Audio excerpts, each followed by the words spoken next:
we have a couple things in mind with launching Senior Care Insights.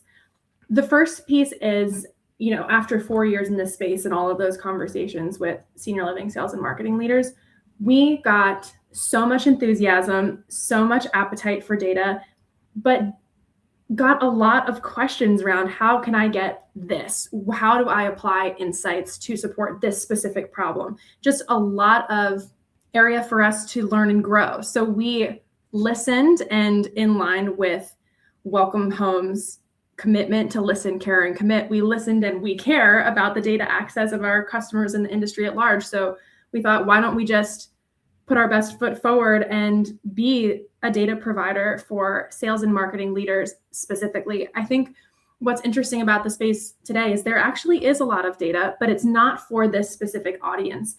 And if I've learned one thing about senior living, it's that these people are heart-centered, working so hard, and ultimately have no time. So it is not about the data, it's about the insight and how can we get you the insight so we can move through processes that much faster.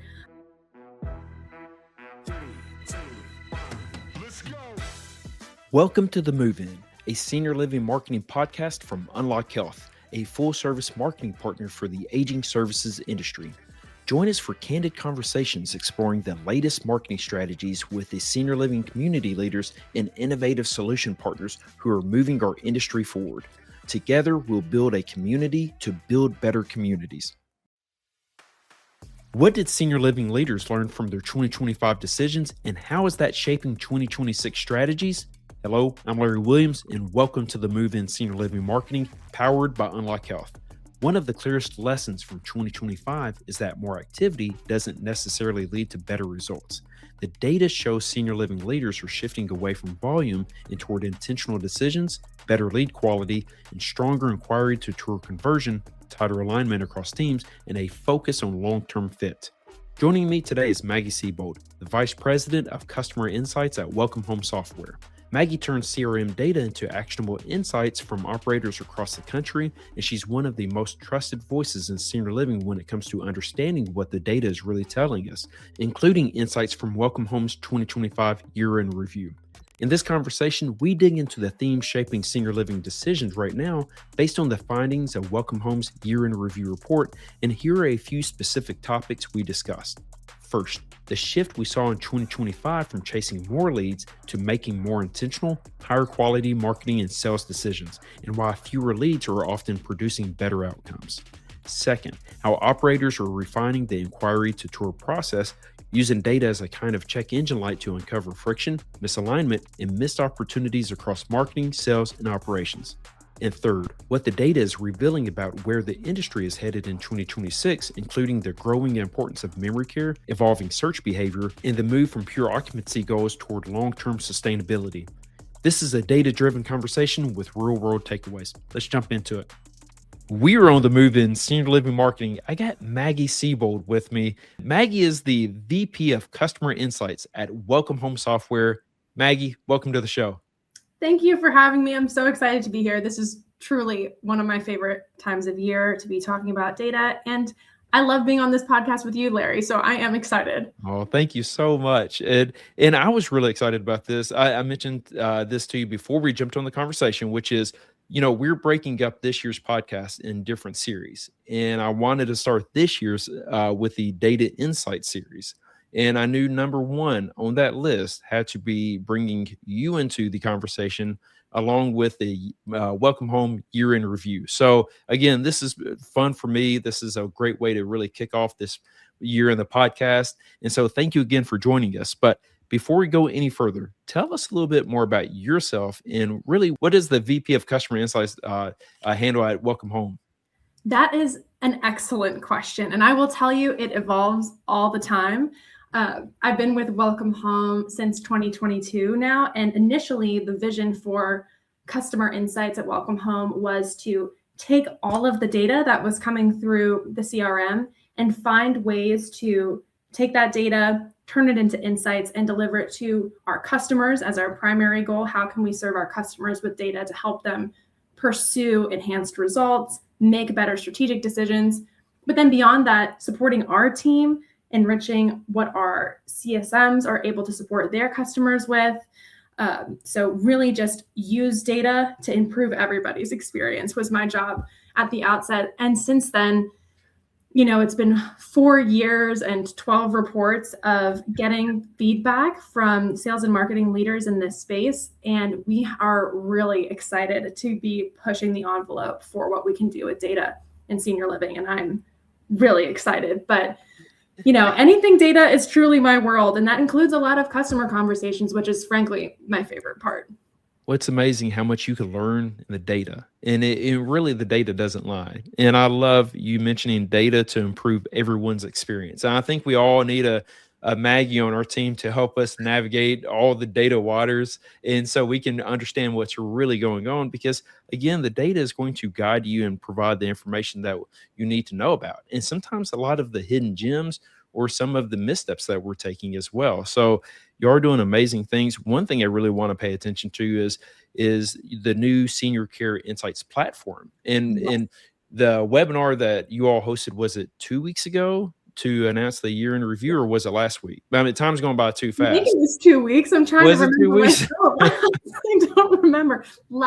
Yes, 2 weeks ago. 2 weeks. Okay. So was that when you announced the Senior Care Insights? I mean, that seemed like a big deal. And when I got to go online, I registered. I'm so glad I did. But what a great amount of data that you're bringing to this community. Tell us a little bit more about the Senior Care Insights platform. I'd love to. So we have a couple things in mind with launching Senior Care Insights.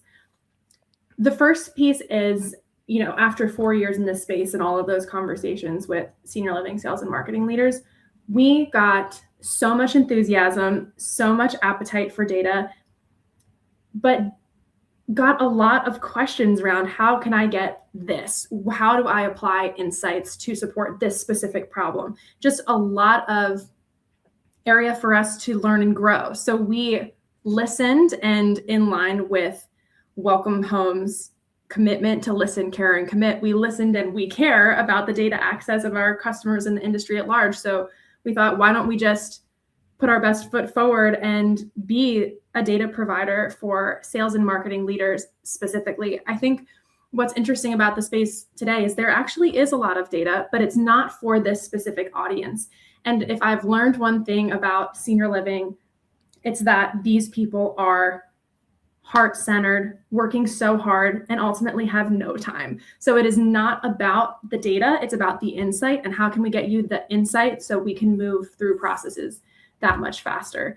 Senior Care Insight is really the beginning for us, and it's step one in terms of aggregating all of the insight that we've put out over the past 4 years, making it easier to navigate, but also creating an access point to new data that is uniquely relevant to sales and marketing. So more about the prospect and influencer, more about other voices from the operators in this space and what they're doing, what's working, what's not working, backed by data. And then also just a little bit more on what top performers are doing. I think we've gotten really comfortable as a provider of benchmarks to talk about the average and whether you're above or below it, but we want to shoot for high marks, right? So starting to level up a little bit is what we're thinking about with Senior Care Insights. Yeah, I love that, because you get away from assumptions, and there are things that we believe in, come to find out they're not the right thing, or in the benchmark. I appreciate that, because it gives us really a better understanding of what we're really shooting for, and make sure like we do have those North Stars, and to make sure everyone's aligned on that same purpose. And if we can all get together on those goals, I think that's the first start, right? Something else I remember from our conversation last year is you mentioned that a lot of times, a lot of your clients are coming to you for more data. And so I think this gives that opportunity to be more proactive with this data and really share this at a much larger level. So again, we will make sure we have a link to that in the show notes. I signed up, and I didn't understand like the treasure chest of data that was available once you go to the Senior Care Insights. So definitely welcome everybody to check that out. But this conversation is about the 2025 year in review. So let's jump to that. So I'm going to just jump out of the gate and say, if you can summarize this report in one sentence, do you have something you can share with us? That is such a good question. I think 2025 was a year of refinement, would be my sentence. And I think if I'm allowed to layer on beyond my one sentence, Please. I think this is about a change we've seen since 2024 into 2025, where through 2024, we were still coming out of disaster recovery mode from this shock of COVID a few years ago now. We saw in 2025 a shift towards real intentionality in the sales process for senior living operators, and seeing some of that success finally come through, versus prior years we're just really throwing every strategy we have at the table to try and get something to stick in trying to fill our buildings 10 points, 20 points. Now we're really starting to see some very intentional work done on the practices within the sales funnel that are paying off. And we're starting to see a little bit of differentiation between those communities that are thriving, that are consistently above 90% in what they're doing, and the group of communities that is struggling to get up above that 70% mark or up above that 80% mark. So I would say this was a year of refinement. There's a ton to unpack there in terms of where we saw that happening. But I think it's in tactical execution, but also an attitude among the operators and customers that we're working with. Yeah, and we spoke about this before we push record, but we're wrapping up our 2026 Senior Living Marketing Survey report, and this will be our fourth year to handle that. And in the past few years, you saw different trends. Well, this year, the same thing. What you said about the refinement, it's you can see a maturing, which is we're not grasping at things, but really taking what we have and leveraging it. And whether it's the knowledge, the tools, everything, it's like the puzzle's now coming together, and that we're trying to put these pieces together. And I think you saying refinement is the best way to really state that. And especially looking at the report and comparing that to 2024, I was really blown away with how things are starting to kind of, I would say, calm down. Is that the right word? It just seems like everything's kind of getting a foothold. I feel like there's a little bit more structure, and I think we're starting to see some of these better way strategies come to fruition. And then we take that and layer on the AI, the technologies, and everything on that front. I think we have a really strong path forward. Yeah, and I agree with what you're saying, and I really resonate with the word intention on this, because I think operators are being really specific and thoughtful about the things they are going to target, which does take some, calm in the storm, right? Like we're not going to just hammer on leads, hammer on conversions, hammer on call volume. We're going to say, my goal is I want to get more tours scheduled. The ways I'm going to do that is I'm going to prioritize connection rate, speed to lead, and really strong discovery. And this is how I'm going to work with my team through those things. That feels very different than work everything that you have. Yeah. Which feels a little bit more like chaotic. It does. Yeah. And that's while you were saying that, I just wrote quality over quantity. And I think that's a big message going into this year. And in the report, I started seeing more of really working a process and not just trying to answer all, that you definitely want to answer all the calls, but you really wanted to get more connection early on. You want to have better tours. Yet, it seemed like you were looking for quality, and like you said, being very intentional at every stage of the process. And I think one of the things that stuck out to us very quickly in producing the report was leads were down versus last year. And historically, that's been an area that tends to raise alarms in senior living. But leads were down in 2025, and it was purposeful. We did not see leads go down because our lead gen strategies weren't working. We were seeing leads go down because we were being more thoughtful as an industry about where and how we wanted to market, who qualified for what we offer as a community, doing a better job fitting, prospective resident to community at the outset. And you see the results of that work play forward in the sales funnel when your inquiry to tour conversions are higher, your tour to move-ins are ticking up as well. And so it's really exciting to see that result. Leads are coming down, but we're actually seeing more tours and better conversions, even with, that effect that typically tends to be pretty scary for Yeah, industry. for sure. It's really interesting you say that. And I think about leverage we were speaking about this earlier, how fast we had to really acclimate to that new digital world and how fast that was evolving. And Yes. at that time, it was definitely that shotgun strategy. I think we have learned so much and we continue to refine. And now it's more of that rifle, using a rifle instead of that shotgun. So you can be a lot more targeted on your approach. So, yeah, like you said, leads are down, but again, going back to the word intentional, they're intentionally down because you want to make the most of every lead. And this is a highly emotional process, and you're having some big conversations. I think again, it's really leveraging what we have to have the right conversations at the right time with the right people instead of just Mhm. trying to have a flood of leads. We're being very focused on what is the best lead in this moment for this community. And there's so much in the world of lead gen to talk about. We could spend this entire conversation on lead gen, but I think speaking of those, purposeful choices, when we think of the mix of lead channels that typically bring in leads, we're talking about online as a primary resource. Almost half of leads come from online sources today. We talk about national aggregators as a primary lead source. And then historically, we've also had professional referrals, non-professional referrals, local agencies, traditional advertising, all that great stuff. Coming out of COVID, we were heavily reliant on digital tools because it was the only option we had.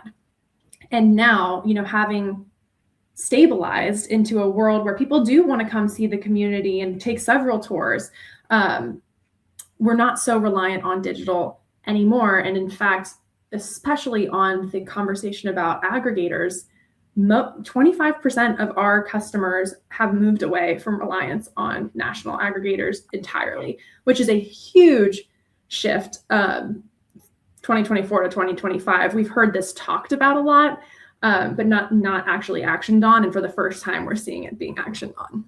Yeah, and I think that's the other thing going into this year is it's not only a moving away from aggregators, which obviously that's what the data shows, and you can hear that in conversations as well.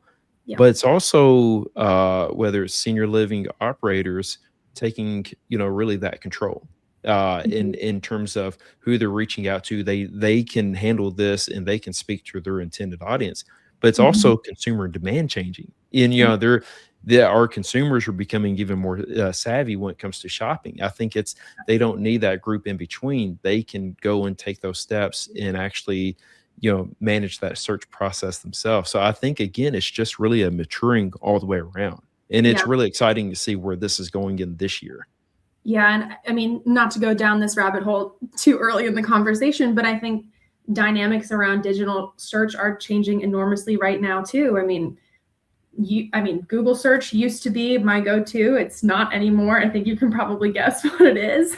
And so it's more important than ever to make sure you have control over your brand and how you're marketing your community out on digital channels, because it's going to get parsed out and interpreted by some AI tool as people do their research. So it's a very interesting time. It really is. Like you said, this world of search is changing. And we also have to think about like who's going through these search processes. And I have this conversation with our team quite a bit, which is, the adult child decision maker. If it's more independent living, it might be the resident themselves.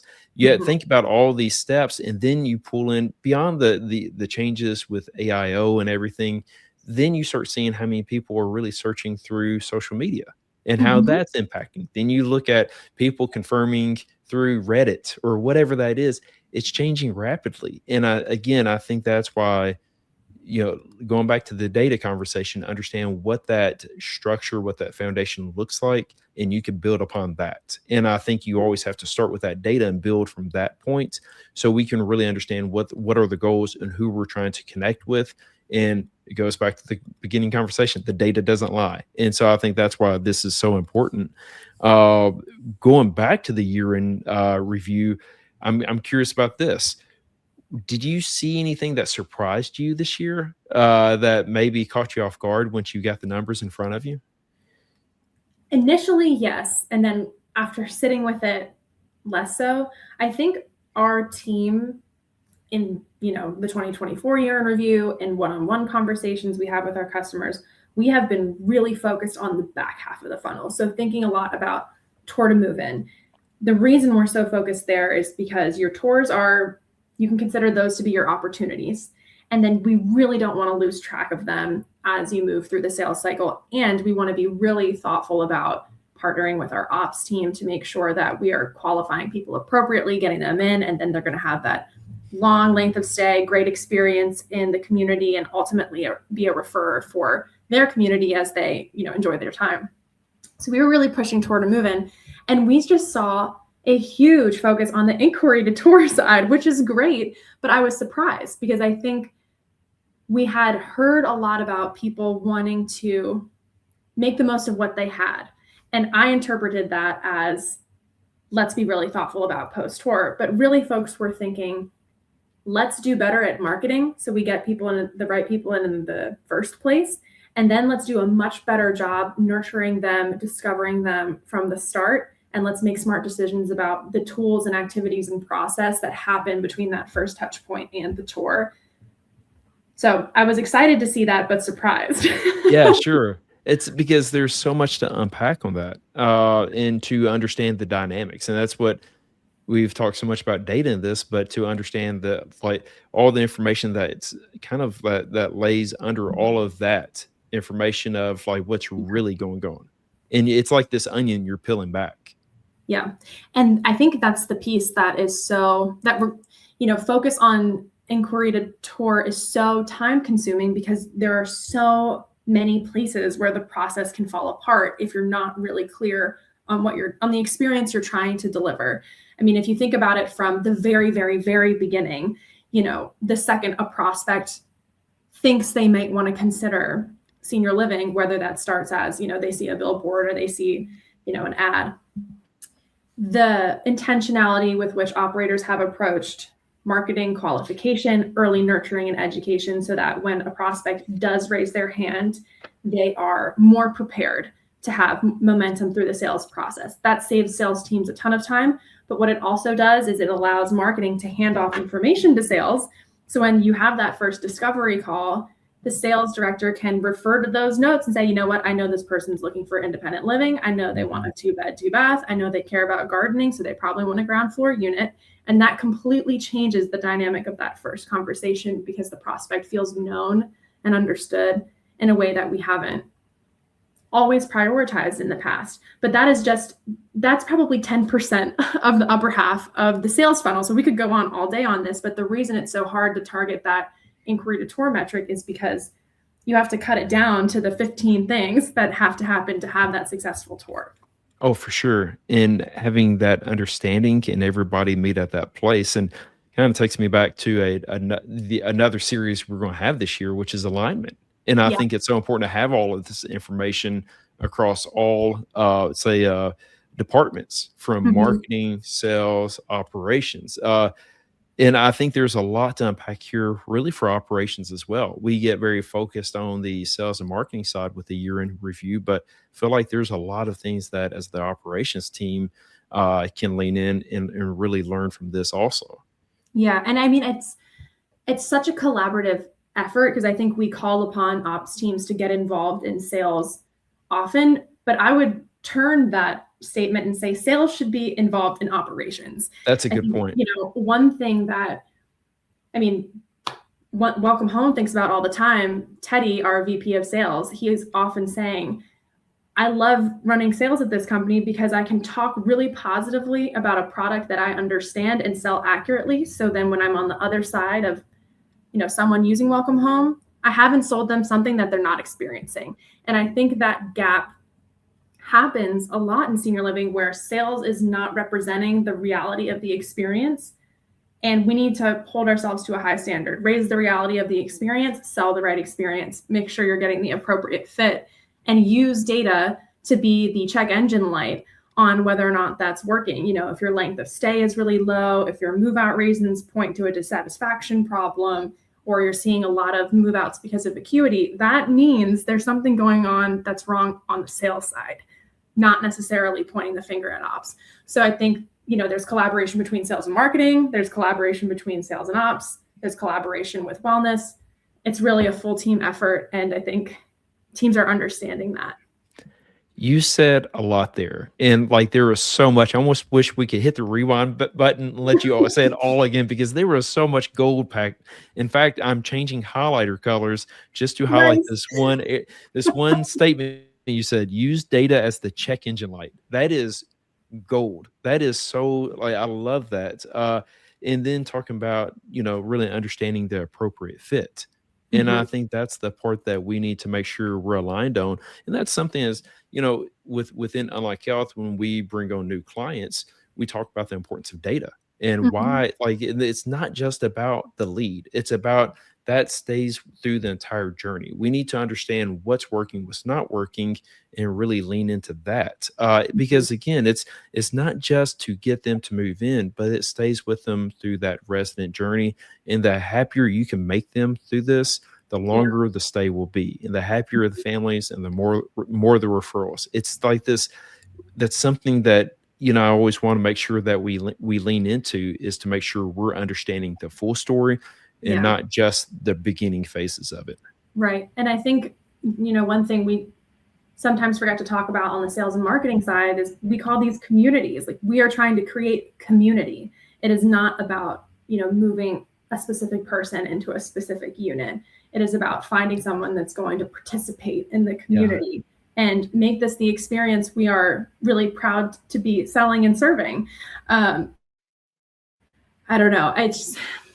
There's we wouldn't need the check engine light if this wasn't hard. So I don't sure. mean to, reduce this into something that seems simple. It's not simple. And that's why the communication is so important, and why the data there being the check engine light is important, is because, we are constantly dealing with evolutions in the person we are selling to and what we can offer as communities. And so it's important to have that consistent metric to help us gauge where and when things need to change, and to support those conversations in a way that allows a team to function well.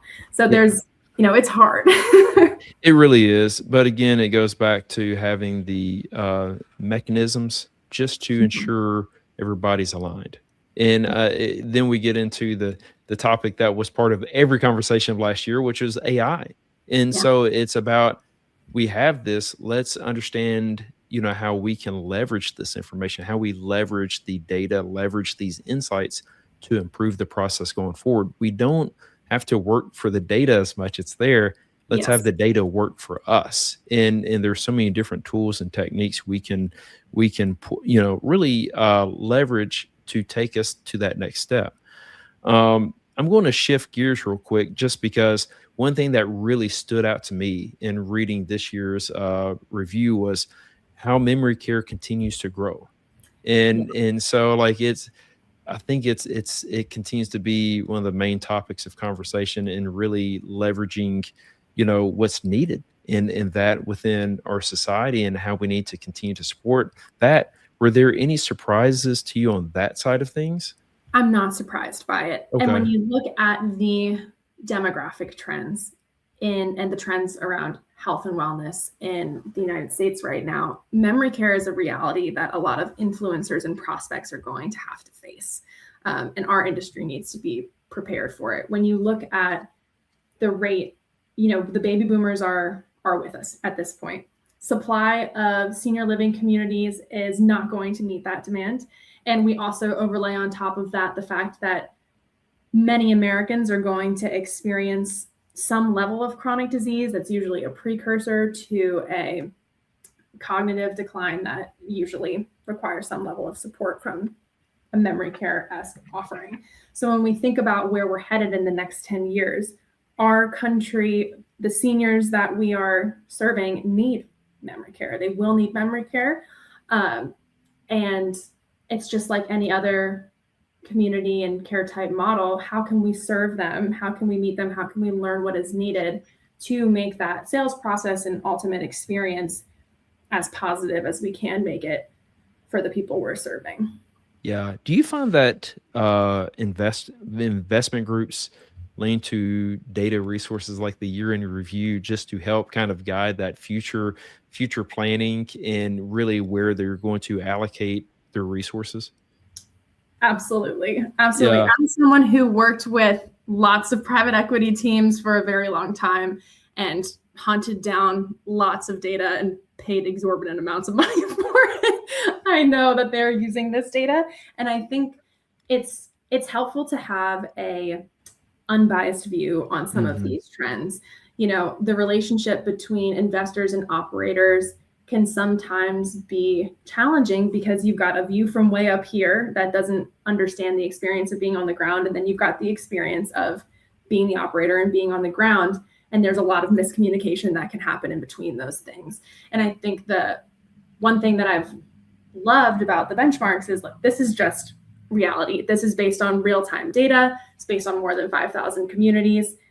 These are the conversations we need to be having, and it gives you some level of ammunition to bring to the table for those conversations. But particularly when it comes to memory care is needed. We're seeing results improve year over year in memory care. I think the question that we're going to have to work around is the perception of memory care. Doing better on marketing in that area and clearly communicating what good memory care looks like and what good service delivery looks like. But big shift from last year. Yeah, and I feel like one shift is continuing to pull together communities who are serving a variety of needs.